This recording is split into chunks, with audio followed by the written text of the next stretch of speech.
But speaking of, you must be exhausted. Like, I'm honest. Well, first, I am eternally grateful because the fact that to come here and to do that means a lot to me. But on top of that, when you think about like your last, I don't know, 5-6 months. Yeah. And you're traveling and like you just flew in just from Vegas, straight from Vegas. I did, yeah. From the last day of Contender Series to now it's 268, and it's like, it's one thing to be physically exhausted, but mentally, I imagine it's as well. No. Yes. Yeah.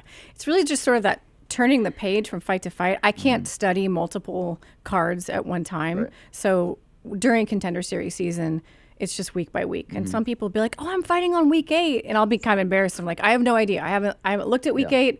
I kind of don't want to know about week 8 because we're on week 6. But if you have a Saturday and then a Tuesday, you're only starting to like Sunday. Yes, yeah. And how do you? I wanted to ask you, how do you prep for, especially those Contender Series fights? There's not a lot of footage on most of these individuals. I have, over the years, honed the skills of scouring the dark web and finding footage. You learn little tricks like if you want to find certain Brazil footage or footage in China, you have to have a VPN on. Oh. And then you get different. Which VPN do you use? Nord. Big on Nord. Big on Nord. Or what's the Shark? I don't know that one. I only use Nord. Nord's a good one. That's interesting. Because then different stuff comes up on YouTube. And the UFC doesn't. There's not like one person in charge of like getting footage. Once you're like, if we're calling fight nights, then yes, they will actually send out a link to I think the 3 most recent fights of whoever. And if the footage exists on Fight Pass, of course, it's really easy to find. So if it's LFA, super easy. But this year, Contender Series, we had so many Russian and Chinese and Brazilian fighters, and some of the smaller promotions that aren't on Fight Pass don't put their stuff up on Facebook. But I'm pretty good at finding stuff. I'm pretty good. I'm not gonna lie. It's a skill. But mentally, have you, like, I'm sure there's part of you that's a little bit relieved that now you're gonna have a little time off with regards to Contender Series. Yes. I mean, I say that, and 2 weeks from now, I'm gonna be like, I miss it so much, and I just want to go back, and I will, because this season was so special, for a number of obvious reasons. It was just great, but yeah, I'm ready for a break because the amount of information, and I overstudy, right? Because I want to have. I'd rather have 100 pieces of information and end up using 3. Than having, not enough. I would hate to not tell someone's story. Even when you're talking about their fighting game is part of their story. Like talking about their career trajectory up to that point, their tendencies, all that stuff. So even when you're breaking down film, to me, that's still telling the story of that fighter. And I want to tell it as accurately as I can. So I probably overstudy, honestly. Well, I think it's also because you're a professional. A real professional. No? And because I'm just like an A-type and I've always been that way. It was just, that's how I was in school and college and everything. So. Well, I also want to, and so for people who don't watch either A, the UFC, or B, the Contender Series. Yeah. And you're humble and you won't say it, but you were the first color commentator in Zuffa UFC history this past season. Yeah. First female. Excuse me. Yeah. Color commentator in Zuffa UFC. Is it Zuffa or Zuffa? Zuffa. It's yeah. Zuffa, right? And I was privileged enough to be there on that night. Which is so crazy. Which was crazy for a lot of reasons, because if people didn't listen to the last time that you were here, you very candidly spoke and manifested being a color commentator in the UFC, for the UFC.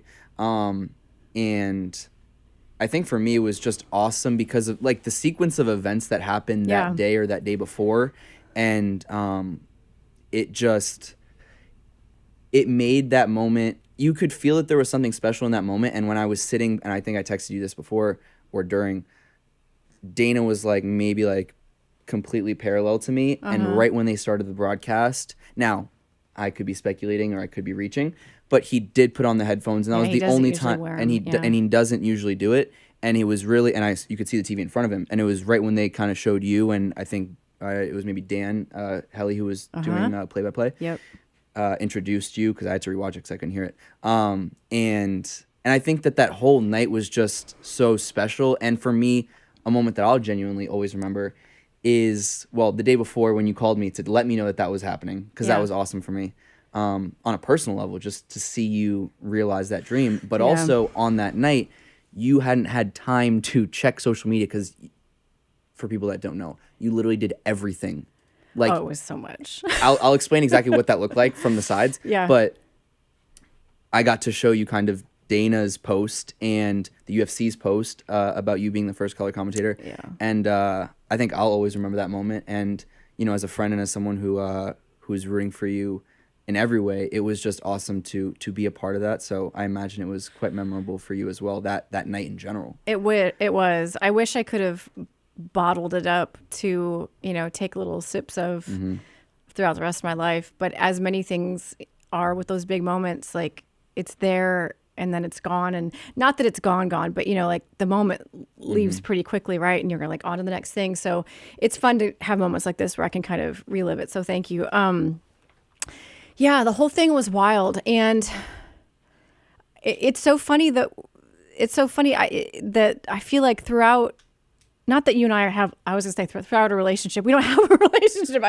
I know you on Instagram, and I've been on your show a couple times, and like we chit chat here and there, but I feel like you've always popped up at these times when either right before or right after something really, really big and important to me happened. So it is funny, like, you're very much associated with these moments. And then that first conversation that you and I had, and I clipped it, I want to say Dana, like, I put it on my Instagram, and I want to say Dana commented on it, or either that or he sent it to me, and it was like, this is badass. That's kind of his standard, like, this is badass, because I was reliving the first time I met him working in Invicta, when I just sort of was like, hey, I'm going to work for you one day. So yeah, it's crazy to have that. And then, a few years later, obviously I worked for him, but then I had another time where I was just like, hey, and I told him, like, I'm going to be the first female, which was ludicrous for me to say at the time. It really was ludicrous. And then it happened. Almost. I still feel like there's an asterisk. That's the problem. Well, we can talk about that after. But I will say, and I don't know if you mind me sharing this, and if you don't, we'll cut it.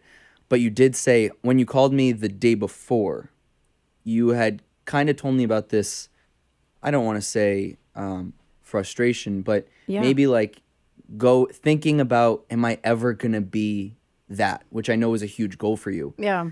And how, if I well remember, almost word for word what you told me on the phone was basically that, like, you had this moment, I think, flying to Vegas for that first Contender Series, where you kind of like put your hands, or your head in your hands, and you're kind of like either A, trying to manifest it, or B, just like down about the situation, and then in reality you kind of manifested. It's a real thing, and it's the craziest version of it, because I'll be honest, like, I almost feel weird talking about it, because I've watched the movie The Secret and all that stuff, and sometimes part of me is like, wow, this is amazing. Sometimes I'm like, this is so, I'm not gonna say dumb, but like, it just, like, no, like, but part of my brain is just like, that didn't happen like that, the cynical part of me. So, but I do definitely believe in the power of positive thinking, and to whatever degree that edges toward, the far ends of, like, you can just magically manifest stuff. I don't know, but definitely the power of positive thinking and the power of gratitude, I think. So yeah, I was maybe frustrated is not the right, disappointed. I was disappointed that I wasn't going to be calling fights this season, because that had been my near-term goal. I was like, okay, if I can do the stuff on LFA and kick it out and hit it out of the park, which I felt like I kind of had, then it will just be a natural thing to be like, hey, I'm calling these guys fights here. How about you? Did you expect a call? I didn't expect. I was really wanting. But there's a huge chasm between wanting and having sometimes, right? And again, like, whenever I share these stories, it's not, I don't ever want to give the impression that the people above me or around me at the UFC weren't supportive of this. It's just, it's a big leap to take someone. They've never taken someone from a reporter role and transitioned them into an analyst / commentating role. It's never been done, male or female. Also because... Except John Gooden, but he's a play-by-play, so it's different. Well, also because technically, like, your career with the UFC is, you started it was 2015 or 2016, right? So it's also a very short time. And it's not like you were previously a broadcaster for 15 years. Exactly. So, yes, all of those things. But that being said, I'd been involved in every episode of the Contender series. And so to me, it was the most natural place to like do that if they're ever going to do it. And it just, in that moment, it felt like, well, this is just never going to happen, because if it was going to happen, it was going to happen then. And so I packed my bags going to Las Vegas to be a reporter like I always am. And I love my job. I love it very, very much. It's just not the end. It's just not the end all for me. And I don't even know why I did it, to be honest with you. I was like, you know what? I'm going to pack a blazer just in case. Just in case. And the joke I've always told myself in my head, even in Abu Dhabi, I did that. I was like, well, if Paul Felder gets horrible diarrhea, I'm here, guys. Not that I wish that on you, Paul. Hey, Paul, I don't know if you're having stomach issues these days. Not that I wish that on anybody, but I've always been like, in a pinch, you guys could shove me in there. So, and again, not that I couldn't have worn what I was going to wear anyway as a commentator, but like, to me, it was always very important when I do that role to not look like a reporter who's all of a sudden standing next to her male cohorts looking like a reporter. So like, it just has to be different, right? So you said, I'm bringing the blazer. So I'm bringing the blazer. Okay. And then the story I told you, I get on the plane, and I don't know if you travel a whole lot, but when you do travel a lot, planes can be this really lonely place.